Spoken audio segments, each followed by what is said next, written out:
الحمد لله رب العالمين والصلاة والسلام على سيد الأنبياء والمرسلين وعلى آله وأصحابه أجمعين أما بعد فأعوذ بالله من الشيطان الرجيم بسم الله الرحمن الرحيم قال الله تبارك وتعالى في سورة الكهف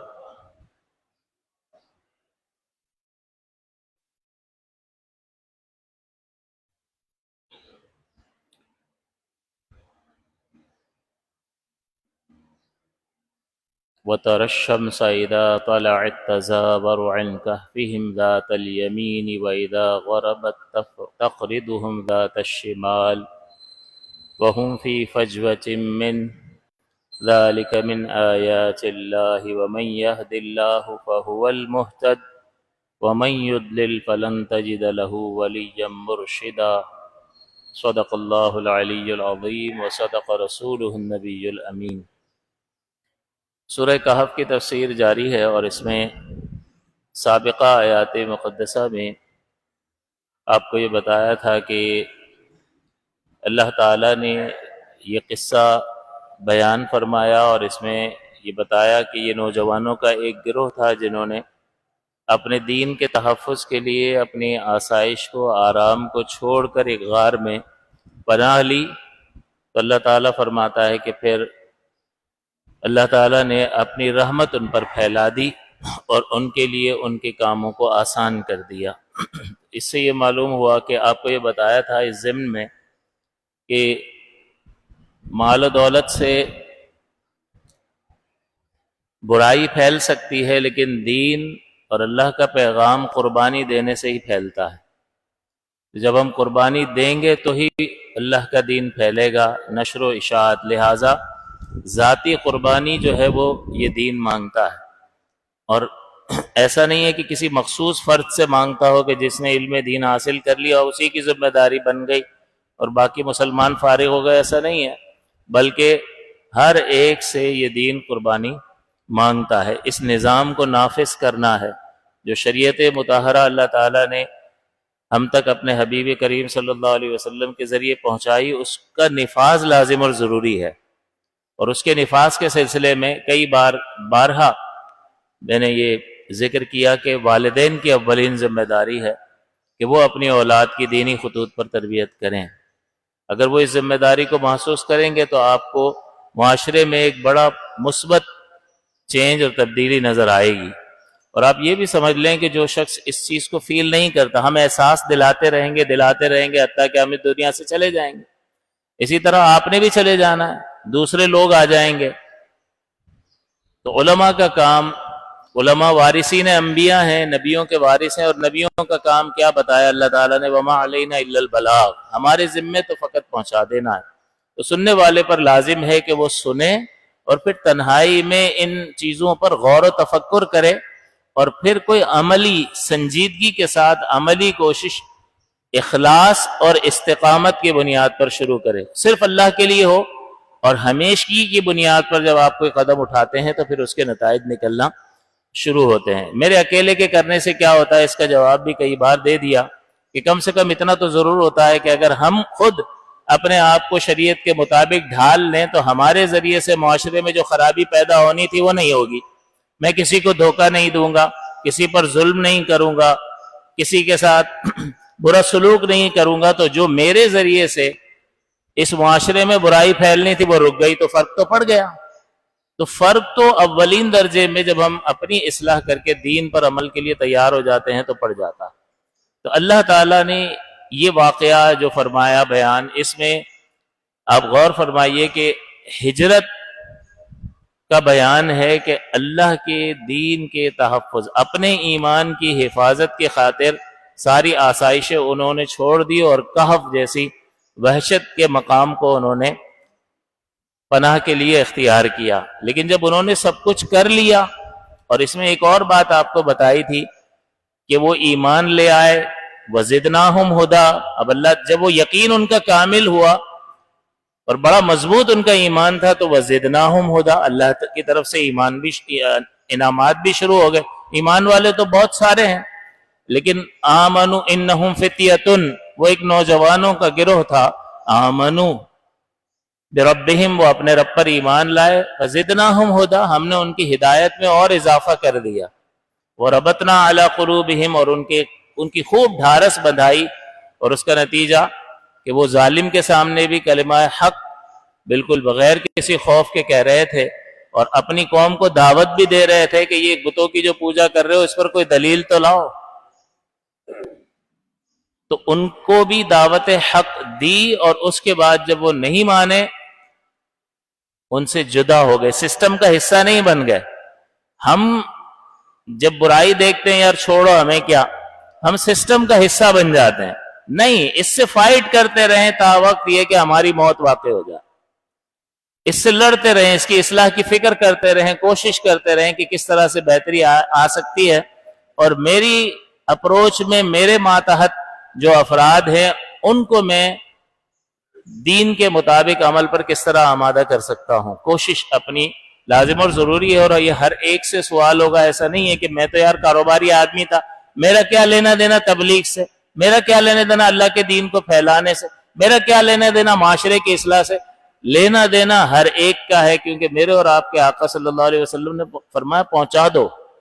میری طرف سے اگرچہ ایک ہی آیت ہو، تو کسی کے پاس کوئی گنجائش ہی نہیں چھوڑی کہ ایک بات تو تمہیں پتا ہوگی نا دین کی، وہ بعین ہی اس طرح آگے منتقل کرو. اور اس طرح منتقل کرو کہ صرف لفظ کی شکل میں نہیں، بلکہ اس کے تقاضے کے مطابق خود بھی عمل کرو، اور عمل سے بھی اس کی اہمیت کو بڑھاؤ، اور پھر قول کے ذریعے سے اس کو آگے پہنچاؤ. تو پوچھ گچھ تو ہر ایک سے ہوگی، اور خاص کر گھر والوں اور اولاد کے سلسلے میں ہر ایک سے سوال کیا جائے گا کہ بھائی اللہ نے فرمایا کہ اپنے آپ کو اور اپنے گھر والوں کو اس آگ سے بچاؤ جس کا ایندھن آدمی اور پتھر ہیں، یعنی بت ہیں اور کافر ہیں. اس آگ سے اپنے آپ کو بچاؤ اور اپنے گھر والوں کو بھی بچاؤ. تو گھر والوں کو کیسے بچائے گا؟ کیا جب فرشتے گھر والوں کو جہنم میں ڈال رہے ہوں گے تو فرشتوں سے جنگ کر کے بچائے گا؟ یہ تو بچا ہی نہیں سکتا، کچھ بھی نہیں کر سکتا. اللہ کے احکام کو پورا کر کے اپنے آپ کو اس آگ سے بچاؤ کہ جس کا ایندھن آدمی اور پتھر ہے. لہٰذا بار بار اس مضمون کو ضمن میں ذکر کرنے کا مقصد یہ ہے کہ احساس ذمہ داری پیدا ہو کہ میری ذمہ داری ہے اور مجھ سے پوچھا جائے گا، اور پھر میں کیا جواب دوں گا، اور عنقریب میری موت واقع ہو جائے گی. ابھی راستے میں آ رہا تھا تو ایک حادثہ دیکھا. پہلے سے بائک ایک حادثہ ہو چکا تھا، اور بائک کا اتنا برا حال تھا کہ میں یہ سوچ رہا تھا کہ اس پہ بیٹھے ہوئے جو چلا رہا ہوگا اس کا کیا حال ہوا ہوگا. وہ تو قریب ہی دیکھا کہ ہجوم کھڑا تھا، ہر طرف خون بکھرا ہوا تھا، اور ایک نوجوان جو ہے وہ خون میں لت پت پڑا ہے اور ایمبولینس کا انتظار کر رہے تھے. اب ہمیں پتہ نہیں ہوتا، ہم سمجھتے ہیں ابھی تو طاقت ہے، ابھی تو کچھ بھی نہیں ہے، کوئی بیماری بھی نہیں ہے، میرے تو کالے بال ہیں، میں تو نوجوان ہوں. لیکن اللہ کا فیصلہ کس کے حق میں کیا ہے وہ کون جانتا. اس لیے ابھی آج کل کر لوں گا، مجھے کرنا چاہیے انشاءاللہ عنقریب میں سیٹنگ بنا رہا ہوں، یہ ساری سیٹنگیں سائٹ پر رہ جائیں گی اگر اللہ کا فیصلہ آ گیا اور یہاں سے جانا پڑ گیا. تو بارہا اس مضمون کو دہرانے کا مقصد یہ ہے کہ کسی کے دل پر کبھی چوٹ لگ جائے اور وہ سنجیدگی اختیار کرے اس سلسلے میں. تو اللہ تعالیٰ فرماتا ہے کہ جب تم نے انہیں پہنچا دیا تو تم ان سے الگ ہو جاؤ، سسٹم کا حصہ بن کر ان کے ساتھ رہنے مت لگ جاؤ. اسی لیے آپ کو یہ بھی بتایا تھا کہ قطع تعلق جو ہے بعض اوقات جائز ہوتا ہے. ویسے قطع تعلق کرنا حرام ہے، لیکن بعض اوقات کے سامنے والا بد مذہب ہو گیا، اب اس بد مذہب کے ساتھ اٹھیں گے بیٹھیں گے تو ہمارا عقیدہ ہی بگڑ جائے گا، ہمارے ایمان کا نقصان ہے. لہٰذا اعتزال، جدائی اختیار کرو. اسی طرح چاہے پھر کتنا ہی قریبی رشتہ دار کیوں نہ ہو، ایمان اصل ہے. اور صحابہ نے یہ کر کے دکھایا ہے، نہیں بیٹا حضور کی طرف ہے اور باپ اس طرف ہے، چھوڑ دیا. باپ ادھر ہے صدیق اکبر، بیٹا ادھر ہے، چھوڑ دیا. تو اصل کیا ہوا اس میں؟ ایمان کے ان کے ساتھ رہنا اعتقاد میں بگاڑ کا سبب.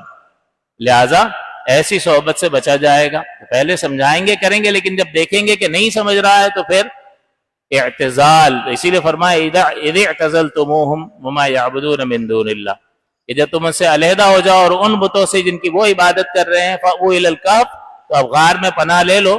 ینشر ربکم من رحمتہ، اللہ تعالیٰ تم پر اپنی رحمت کو عام کر دے گا. وَيُهَيِّئْ لَكُم مِّنْ أَمْرِكُم مِّرْفَقًا، اور تمہارے لیے تمہارے کاموں کو آسان کر دے گا۔ کون کر دے گا؟ غار میں پناہ لے رہے ہیں، وحشت کا مقام ہے، اندھیرا ہے، ڈر ہے، خوف ہے، کوئی سہولت نہیں ہے، اللہ فرما رہا ہے اللہ آسان کر دے گا۔ تو یہ یقین کامل چاہیے نا۔ اور پھر اللہ نے کس طرح آسان فرمایا؟ دیکھیں یہ جو جملے میں نے چند عرض کر دیے، اس بنیاد پر قرآن عظیم کی ان آیات پر اپنے آپ کو پیش کر کے اپنا محاسبہ کرنا ضروری ہے کہ انسان یہ غور کرے کہ میں اس معاملے میں کہاں پر کھڑا ہوں۔ اللہ تعالیٰ اب کس طرح اپنی رحمت عام کر رہا ہے؟ اللہ تعالیٰ فرماتا ہے وَتَرَى الشَّمْسَ اِذَا طَلَعَتْ تَزَاوَرُ عَنْ كَهْفِهِمْ ذَاتَ الْيَمِينِ، کہ تو دیکھے گا سورج کو کہ جب طلوع کر رہا ہے تزاور عن کہفہم، تزاور کہتے ہیں ایک طرف سے دوسری طرف مائل ہو جانا، جیسے کہتے ہیں زار فلان عن فلان، زار فلان فلانن، کہ فلاں نے فلاں کی زیارت کی، یعنی وہ اس کی طرف مائل ہوا، اپنے کاموں میں لگا ہوا تھا، پھر اس کی زیارت کرنے کے لیے آیا۔ تو یہ تزاور میں جو الفاظ ہیں وہ زار یزورو میں بھی وہی حروف اصلیہ ہیں، تو تزاور کا مطلب ہوتا ہے مائل ہو جانا۔ اسی طرح کہتے ہیں شہادت الزور، جھوٹی گواہی دینا، اس میں بھی بندہ مائل ہوتا ہے حق سے باطل کی طرف، جھوٹ کی طرف مائل ہو جاتا ہے۔ تو یہاں فرمایا وَتَرَى الشَّمْسَ اِذَا طَلَعَتْ تَزَاوَرُ، کہ تو دیکھے گا سورج کو کہ جب طلوع ہو رہا ہے تزاورو تو مائل ہو جائے گا، اپنا ڈائریکشن گویا کہ تبدیل کر لے گا۔ اب سورج اپنا ڈائریکشن تبدیل کر لے، کیوں تبدیل کر لیا؟ اس لیے کہ اللہ تعالیٰ نے حکم دیا۔ کیوں حکم دیا؟ کہ اس کے نیک بندے تھے، انہوں نے دین کے لیے قربانی اور اپنے تحفظ کے لیے ہر سہولت کو چھوڑ دیا اور اللہ پہ بھروسہ کیا، تو اب اللہ تعالیٰ نظام کون کو ان کے لیے بدل رہا ہے۔ وَتَرَى الشَّمْسَ اِذَا طَلَعَتْ تَزَاوَرُ عَنْ كَهْفِهِمْ، کہ تو سورج کو دیکھے گا کہ جب طلوع کر رہا ہے تو تھوڑا سا مائل ہو رہا ہے کہف سے، اور وہ غار میں ایسے مقام پر ٹھہرے ہوئے تھے فجوتن، فجوہ کہتے ہیں جو غار کے اندر ایک اندر جا کر کشادہ جگہ ہوتی ہے جہاں آدمی آرام سے لیٹ سکے، بیٹھ سکے، کھا پی سکے، اپنے معاملات کر سکے، وہ فجوہ اس کو کہتے ہیں، وہ اندر کی طرف تھے۔ اور اللہ تعالیٰ نے سورج کو گویا کہ حکم دیا کہ جب تو طلوع کرے تو تھوڑا سا مائل ہو جانا تاکہ انہیں تکلیف نہ ہو۔ مولانا بن جائے گا تو کھائے گا کہاں سے؟ اللہ تعالیٰ نظام کون کو ان لوگوں کے لیے تبدیل فرما رہا ہے؟ سورج کو حکم دے رہا ہے۔ اور پہلا جو نظام قائم فرمایا لَلشَّمْسُ يَنبَغِي لَهَا أَن تُدْرِكَ الْقَمَرَ وَلَلَّيْلُ سَابِقُ النَّهَارِ، سورج کی یہ مجال نہیں ہے کہ وہ چاند کو جا ملے، چاند آگے ہی چلے گا رفتار میں، اس نے رفتار اس کی مقرر کی ہے۔ وَلَلَّيْلُ سَابِقُ النَّهَارِ، اور رات کی بھی یہ مجال نہیں ہے کہ وہ سبقت لے جائے، آگے بڑھ جائے دن سے۔ اللہ تعالیٰ نے کُلٌّ فِي فَلَكٍ يَسْبَحُونَ، ہر ایک اپنے مدار میں تیر رہا ہے۔ ذَلِكَ تَقْدِيرُ الْعَزِيزِ الْعَلِيمِ فرمایا اس میں کہ یہ جو مدار اور یہ حرکتیں اور یہ گردشیں جو مقرر کی ہیں اس علیم اور عزیز نے مقرر کی ہیں۔ عزیز کا مطلب غالب ہے، سب کو اس کا حکم ماننا پڑتا ہے، اس کے حکم سے کوئی بھی خارج نہیں، وہ عزیز ہے ہر چیز پر، اور علیم بھی ہے کہ اتنی پرفیکشن ہے اس کے حکم میں کہ کوئی خرابی پیدا نہیں ہوتی، کوئی سیارہ دوسرے سے ٹکراتا نہیں ہے۔ تو اللہ تعالیٰ نے یہ ساری نظام کو بنایا ہے، اب اس نظام کون میں خرق عادت فرما رہا ہے، ایک عادت مقرر کی ہے کہ سورج کا یہ مدار ہے اس میں چلے گا، لیکن اب فرما رہا ہے وَتَرَى الشَّمْسَ اِذَا طَلَعَتْ تَزَاوَرُ عَنْ كَهْفِهِمْ ذَاتَ الْيَمِينِ۔ تو اس لیے جو دین کے ساتھ وابستہ ہوتا ہے وہ بھوکا نہیں مر جاتا، وہ بے یار و مددگار نہیں، بلکہ بڑی قدرت اور طاقت والے کی تائید غیبی اس کی شامل حال ہو جاتی ہے اگر وہ اخلاص کے ساتھ دین سے وابستہ ہو جائے۔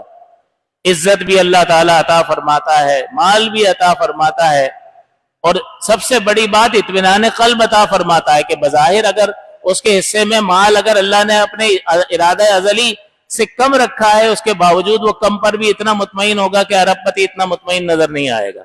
یہ اطمینان قلب کس کے دست قدرت میں ہے؟ یہ اطمینان بھی اللہ کی مخلوق ہے نا، جس کو چاہے عطا فرما دے، جس کے چاہے سینے پر اللہ تعالیٰ سکینہ اتار دے۔ تو اللہ تعالیٰ یہاں پر یہ ایک وضع بتا رہا ہے کہ دیکھو اس کہف کا جو نقشہ ہے وہ بیان فرما رہا ہے، اور آگے فرمایا وَإِذَا غَرَبَتْ تَقْرِضُهُمْ ذَاتَ الشِّمَالِ، کہ جب تو دیکھے گا کہ جب وہ غروب ہوتا ہے تقریدہم تو تجاوز کرتا ہے، ذات الشمال کہ شمال کی طرف تجاوز کرتا ہے، تاکہ یعنی مقصد کہنے کا مراد یہ ہے کہ اس کے غروب سے بھی ان کو تکلیف نہ پہنچے، کہ دھوپ کی شدت جب صبح صبح دھوپ نکلے اور سورج سامنے آ کے کھڑا ہو جائے اور کوئی پردہ وغیرہ نہ ہو، ڈائریکٹ اس کی شعاعیں پڑ رہی ہوں تو چاہے کتنی گہری نیند ہو آنکھ کھل جاتی ہے، تکلیف پہنچتی، اور ڈائریکٹ لگ رہی ہو، کوئی ہوا کا انتظام نہ ہو تو تھوڑی دیر میں کپڑے بھیگ جائیں گے، پسینہ اور حالت ابتر ہو جائے گی انسان کی۔ اللہ تعالیٰ اب وہاں کوئی فیسلٹی نہیں ہے، لیکن اللہ تعالیٰ اس نظام کون کے ذریعے سہولت کے ہوا کا دخول تو ہے، لیکن اللہ تعالیٰ اس سورج کی تپش سے اور سورج کی تکلیف سے ان کو محفوظ فرما رہا ہے۔ تو سوچنے کی بات یہ ہے وجہ کیا ہے، کیوں ان کے لیے اتنا اہتمام؟ یہ نبی تو نہیں تھے، یہ تو بت پرستی میں مبتلا تھے، اور اللہ تعالیٰ نے ہدایت دی، وہ خود بخود ایمان لے آئے۔ یہ وہ لوگ تھے، ذرا غور و تفکر کیا اور ان کو محسوس ہوا کہ کائنات کا خالق ایک ہی ہے، ایک سے زائد یہ بت وغیرہ صحیح نہیں ہے، اور وہ کامل مضبوط ایمان لے آئے۔ دوسرے کو کہا کہ مجھے ایسا لگتا ہے ایک ہی ہے، ایک سے زائد نہیں ہے، اس نے بھی کہا کہ میں بھی غور کرتا ہوں، مجھے بھی یہی نتیجہ لگتا ہے۔ تو اس طرح یہ چند لوگ ایمان لے آئے اور ان کا ایمان اتنا مضبوط ہوا، اللہ نے فرمایا زدناہم ہدی، ہم نے ان کی ہدایت بھی بڑھا دی، وربطنا علی قلوبہم، اور ان کی ڈھارس ہم نے بڑھا دی، مضبوط کر دیا ان کو۔ تو اللہ کی مدد کیسی آئی ان پر؟ تو جو اللہ کے دین سے وابستگی اختیار کرے گا اللہ کی مدد اس کے شامل حال ہو۔ جن ایام میں ہم اس وقت گزر رہے ہیں، یہ ذی الحجہ کے ایام، حضرت ابراہیم علیہ السلام کا مشہور واقعہ ہے نا، کتنی ہمت چاہیے اپنے بیٹے کو قربان کرنے کے لیے۔ وہ ان کو جو کرنا تھا وہ کر چکے، حضرت اسماعیل کو جو کرنا تھا وہ کر چکے، اپنے آپ کو سپرد کر دیا۔ حضرت اسماعیل کو جو کرنا، ابراہیم علیہ السلام کو جو کرنا تھا وہ کر چکے، اور چھری پھیر دی، انہوں نے اپنا کام کر دیا۔ قد صدقت الرؤیا، اللہ تعالیٰ نے فرمایا کہ اللہ تعالیٰ نے فرمایا وَنَادَيْنَا أَن يَا إِبْرَاهِيمَ قَدْ صَدَّقْتَ الرُّؤْيَا، ہم نے ندا دی کہ اے ابراہیم تو نے اپنا خواب سچ کر دکھایا۔ کوئی ڈائریکٹ جبرائیل، نبی کا خواب بھی وحی ہوتا ہے اور لائق پیروی ہوتا ہے، حجت ہوتا ہے، دلیل ہوتا ہے، اس سے احکام ثابت ہوتے ہیں، لیکن خواب اور حقیقت کے جبریل امین تشریف لائیں اور کہیں اللہ تعالیٰ حکم فرما رہا ہے کہ آپ اپنے بچے کو ذبح کر دیں، یہ اور ایک ہے خواب میں دکھایا گیا کہ آپ اپنے بچے کو، ان دونوں میں سے مضبوط کون سی چیز ہے؟ کہ باقاعدہ بنفس نفسی جبریل علیہ السلام تشریف لا رہے اور کہہ رہے ہیں کہ اللہ کا حکم ہے بھئی یوں کرنا ہے، اور ایک ہے خواب میں، اور خواب میں دکھایا اور آپ مراد تک نہ پہنچے تو قربانی کرتے رہے، اور اس کے بعد اندازہ ہو گیا کہ بیٹے کی قربانی، اور بیٹے کی قربانی جو برس ہا برس کے بعد اللہ تعالیٰ نے بڑھاپے کی عمر میں دیا تھا۔ حضرت ابراہیم علیہ السلام ہیں، اللہ کو علم ہے، اللہ کے اتنے مقرب ہیں کہ اللہ کے خلیل ہیں، جو خلعت کا مرتبہ آپ کو عطا کیا، لیکن اللہ تعالیٰ نے ایک طویل عرصے تک اولاد نہیں دی، کوئی شکوہ نہیں، کوئی شکایت نہیں، کچھ بھی نہیں۔ ہمیں ذرا تکلیف پہنچے تو ہم فوراً شروع ہو جاتے ہیں جیسے ہمارا کوئی قرض نہ نکلتا ہو اللہ پر، اسی نے ہم کو بنایا ہے، وہ ہم پر مہربانیاں کر رہا ہے، ہم اور جو ہے وہ حد سے تجاوز کرنے کی کوشش کرتے ہیں، جیسے ہم کو لکھوا کر لائے تھے اور ہمارا حق بنتا تھا کہ ہمیں دیا جائے، فلاں کو دے دیا ہمیں نہیں دیا، تو بھئی تم ہو کون کہ تمہیں دیا جائے؟ یہ تو اللہ کی تقسیم ہے۔ بندگی کا تقاضا یہ ہے کہ اپنے رب کی تقسیم کے آگے بندہ سر جھکائے۔ اولاد نہیں ہوئی کوئی مسئلہ نہیں ہے، بڑھاپے میں اولاد بھی کتنی محبت ہوگی، کتنی چاہت ہوگی، اور پھر اولاد بھی حضرت اسماعیل علیہ السلام جو آگے ان کو نبی بننا ہے، اور نبی اکرم صلی اللہ علیہ وسلم کا ظہور ان سے ہونا ہے۔ اسماعیل علیہ السلام سے نبی آخر الزمان اللہ کے پیارے حبیب کا ظہور ہونا ہے، تو حضرت اسماعیل علیہ السلام، اور پھر اللہ فرماتا ہے کہ ان کو بے آب ہو گیا وادی میں، بیوی کو اور بچے کو، دودھ پیتے بچے کو چھوڑ کر چلے جاؤ۔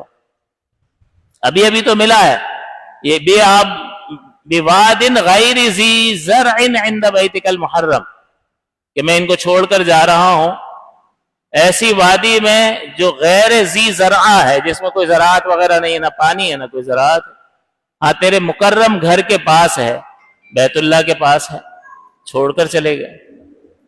تو یہ سب کیا ہے؟ اللہ پر اعتقاد اور یقین کامل کی علامت ہے کہ وہ ضائع نہیں کرتا. اور یہ ضائع ہونا نہیں ہے. اگر اللہ تعالیٰ کی راہ میں کوئی گردن بھی کٹوا دے اور سارا مال لٹا دے تو کیا ضائع ہو گیا؟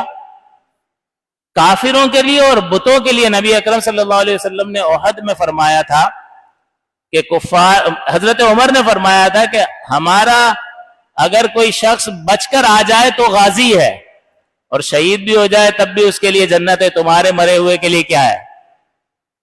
کچھ بھی نہیں. تو یہاں مسلمان جو ہے وہ شہید اپنا سب کچھ بھی لٹا دے تو اسی کا دیا ہوا تھا، اسی کی راہ میں لٹا دیا.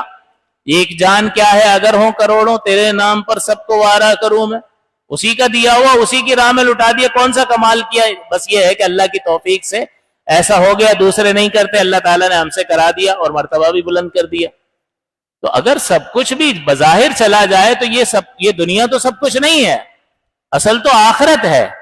تو اس پر توجہ کی ضرورت ہے کہ انسان جو ہے اب ان انبیاء کرام، ان نفوس قدسیہ کو دیکھے کہ جتنے اللہ کے محبوب اور مقرب اتنی آزمائش ان پر زیادہ. چھوڑ کر چلے گئے اور پھر جب فلما بلغ السعی، کہ جب وہ چلنے پھرنے دوڑنے کے قابل ہو گئے اور ملاقات کا حکم ہوا کہ اب جائیں اپنی زوجہ اور بچے سے جا کر مل لیں. اب ملاقات ہوئی ہے، اتنے عرصے کے بعد بچہ 7-8 برس کا ہو گیا، بڑا ہو گیا. اب اس سے جو محبت ہے، اس کی طرف جو رغبت ہے، اب یہ خواب میں دکھا دیا گیا کہ اس کو قربان کر دیں. تیار ہیں؟ ہم تو جانور قربان کرتے ہیں تو اللہ تعالیٰ بس ہم پر رحم فرمائے کہ جو اب یہ حال ہو گیا ہے، اس میں جو دکھاوے کا عنصر جو پیدا ہو گیا ہے اور یہ موبائل نے جو تباہی پھیری ہے، اللہ بس ہمارے حال پر رحم فرمائے. یہ نہ سمجھے کہ چلو ریاکاری کریں گے تو عبادت ہی ضائع ہوگی. نا، عبادت تو ضائع ہوگی، ریاکاری کے بدلے میں اللہ پکڑ لے گا. یہ شرک خفی ہے، اس کو شرک خفی کہتے ہیں. کفر نہیں ہے لیکن یہ گناہ کبیرہ ہے. ومن صلی یرائی فقد اشرک، حضور نے فرمایا کہ جس نے دکھانے کو نماز پڑھی اس نے شرک کیا. تو وہاں عظیمت کا یہ معاملہ کہ اپنے بچے کو قربان کر رہے ہیں اور یہاں جانور بھی قربان کر رہے ہیں. تو بڑے سوالات کرتے ہیں لوگ، اتنی مہنگی قربانیاں کیسے کریں وغیرہ، اور وہ حساب کتاب میں بڑا کھینچتان کر رہے ہوتے ہیں.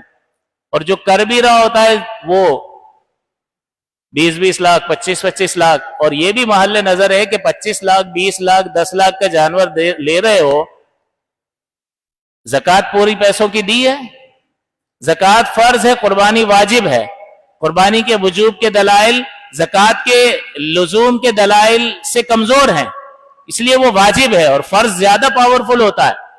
تو زکوٰۃ پوری کوئی ٹھکانہ ہی نہیں ہوتا. اور قربانی 20 لاکھ روپے کی، بھائی قربانی آپ ایک کام کرتے، اپنا 25,000 کا حصہ ڈالتے اور باقی ساری رقم زکوٰۃ پہ دے دیتے، دونوں لازم جو آپ کے کندھے پر تھے وہ پورے ہو جاتے. آپ کی زکوٰۃ کا فریضہ بھی ادا ہو جاتا اور قربانی بھی پوری ہو جاتی. ایک جانور لے لیتے مناسب سا اور باقی رقم اپنی زکوٰۃ میں ادا کرتے. کروڑوں روپے زکوٰۃ بن رہی ہوتی ہے، نہیں دیتے ہیں. 50 لاکھ کروڑ روپے کے 2 جانور لے کر قربان کر دیے. چلو دکھاوا نہیں کیا، ایسے ہی ہمیں شوق ہے، اللہ کے لیے کرتے ہیں، دل سے کر رہا ہوگا، ہمیں بدگمانی کا اختیار نہیں ہے. لیکن بندے اور رب کے درمیان جو تعلق ہے وہ تو اللہ اس سے پوچھے گا نا، ہاں بندے کیوں کیا تھا. ہمیں اختیار نہیں ہے کہ فلاں آدمی کس نیت سے کر رہا ہے. بدگمانی حرام ہے، ہم حسن ظنی رکھیں گے جہاں تک ممکن ہوا. لیکن ایک آدمی کی اپنی نیت اور اللہ تعالیٰ کے لیے وہ کر رہا ہے یا نہیں، بندے اور رب میں کوئی کنیکشن تعلق ہے یا نہیں ہے، تو مجھے پتا چلے نہ چلے لیکن اللہ تو جانتا ہے نا کس نیت سے. تو چلو اخلاص سے ہی کر رہا ہوگا، لیکن یہ تو دیکھے کہ فرض اور واجب زکاتوں کا کوئی ٹھکانہ نہیں ہے. لوگ آ رہے ہیں پریشان ہیں لیکن کہہ رہے ہیں ہمارے پاس گنجائش نہیں ہے. کروڑوں روپے لوگوں کی زکوٰۃ بنتی ہے اور پورا حساب صحیح طرح سے کر کے زکوٰۃ ادا نہیں کرتے، اور قربانی پہ 50 لاکھ بھی خرچ کر دیں گے، 25 لاکھ بھی خرچ کر دیں گے. عقل کس بات کا تقاضا کرتے ہیں؟ کون سا شوق پورا کر رہے ہو؟ اپنا معیار چھوڑ دو، اللہ اور اس کے رسول کے معیار کو اختیار کرو.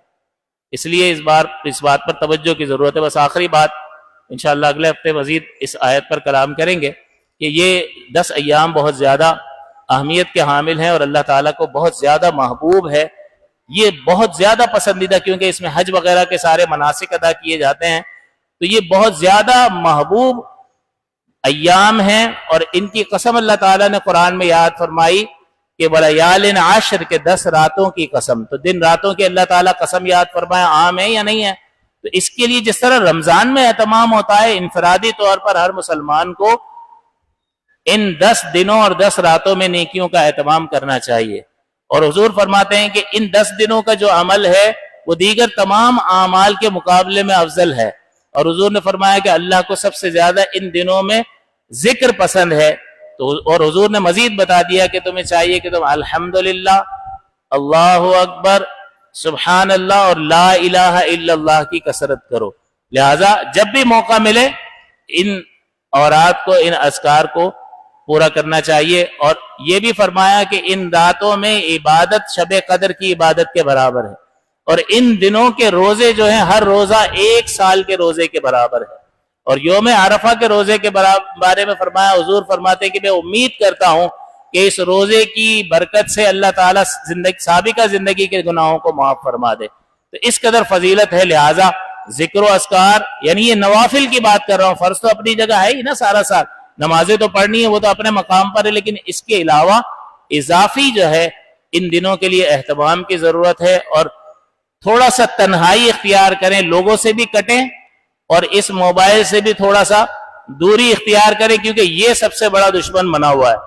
اس کو الگ کمرے میں رکھیں اور خود الگ کمرے میں ہوں گے تو کچھ کر سکیں گے. آپ کتاب بھی نہیں پڑھ سکتے، آپ قرآن بھی نہیں پڑھ سکتے اگر یہ برابر میں پڑھا ہوگا. تو گویا کہ جو الٹی سیدھی چیزیں، اس میں وقت ضائع کرنے والی چیزیں دیکھتا ہے، اس کے لیے تو یہ شیطان ہے جو برابر میں بیٹھا ہوا ہے، ابھی تھوڑی دیر میں اچک کے لے جائے گا. تو اس شیطان کو دوسرے کمرے میں رکھ کر اگر آپ تلاوت کرو گے تو تھوڑا ایک آدھ پارہ پڑھ سکو گے. کوئی کتاب پڑھنی ہوگی تو ایک آدھ چیپٹر ختم کر سکو گے، ورنہ ٹینٹی ٹینٹی چالو ہوگا اور آپ بچتا رہے گا اور آپ کو فوراً ہوگا کہ بھائی میں میسج دیکھ لوں. یہ کسی نے ایسے مزاحن کہا کہ واٹس ایپ اور بچے کے پیمپر میں کوئی فرق نہیں ہے، تھوڑی تھوڑی دیر بعد چیک کرنا پڑتا ہے کہ کچھ آیا تو نہیں ہے. تو آپ یہ حالت ہے کہ تھوڑی دیر، بھائی تمہارے کون سے ایسے تم بزنس ٹائکون ہو کہ تمہارے ایسے کروڑوں کے کاروبار چل رہے ہیں کہ 1 منٹ کی فرصت نہیں ہے، تھوڑی تھوڑی دیر میں دیکھیں گے کچھ آیا تو نہیں ہے. تو اس لیے اس شیطان کو تو جو یہ جس کے لیے وقت ضائع کرنے والا بنتا ہے اس کے لیے تو ظاہر ہے کہ خطرناک ہے. اس کو الگ رکھے، ان دنوں کی، ان راتوں کی قدر کریں جتنا ممکن ہو سکے. گرمی زیادہ ہے، چھٹی کا دن آئے تو روزہ رکھنے کی کوشش کرے، جس میں طاقت ہے وہ رکھے، ورنہ ذکر و اذکار میں اور نوافل میں اور قرآن کی تلاوت میں اپنا وقت صرف کریں. اللہ تعالی ہمیں ان دنوں کی برکات سے وافر عطا فرمائے. آمین. وآخر دعوانا ان الحمد للہ.